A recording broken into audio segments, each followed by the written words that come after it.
قبر کی پہلی رات انسان کے لیے سب سے زیادہ اہم اور خوفناک مرحلہ ہوتی ہے۔ جب کسی شخص کو دفن کر دیا جاتا ہے اور لوگ واپس چلے جاتے ہیں تو حدیث کے مطابق میت اپنے جوتوں کی آواز تک سنتی ہے۔ پھر اللہ تعالیٰ کے حکم سے دو فرشتے آتے ہیں جنہیں منکر اور نکیر کہا جاتا ہے۔ ان کا انداز بہت سخت اور ہیبت ناک ہوتا ہے۔ اے میت، تجھ سے چند اہم سوال ہیں۔ تو اپنے رب کے بارے میں کیا کہتا ہے اور اپنے ایمان اور اعمال کے بارے میں؟ پہلا سوال یہ ہوتا ہے، تمہارا رب کون ہے؟ دوسرا سوال، تمہارا دین کیا ہے؟ اور تیسرا سوال، یہ شخص کون ہے جو تم میں بھیجا گیا تھا، یعنی حضرت محمد صلی اللہ علیہ وسلم کے بارے میں پوچھا جاتا ہے۔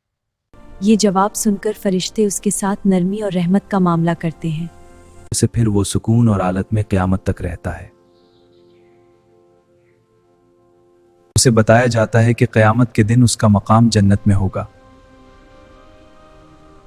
لیکن اگر انسان دنیا میں گناہوں میں ڈوبا رہا، اللہ کو یاد نہ کیا اور دین کی پرواہ نہ کی تو وہ ان سوالوں کا صحیح جواب نہیں دے پاتا، یہاں تک کہ اس کی پسلیاں ایک دوسرے میں گھس جاتی ہیں۔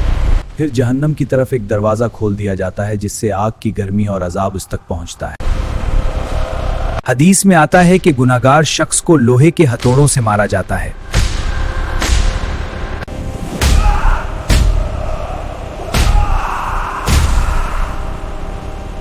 اور وہ ایسی چیخ مارتا ہے جسے انسان اور جن کے علاوہ باقی مخلوق سن سکتی ہے۔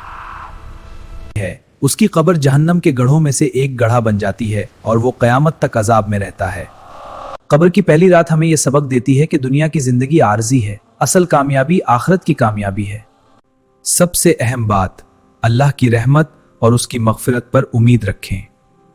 نبی صلی اللہ علیہ وسلم فرمایا کہ جو شخص لا الہ الا اللہ کہہ کر مرے گا وہ جنت میں داخل ہوگا، صحیح بخاری و مسلم۔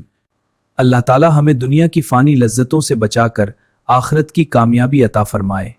اسی لیے اسلام ہمیں یہ سکھاتا ہے کہ دنیا کی زندگی عارضی ہے، اصل زندگی آخرت کی ہے۔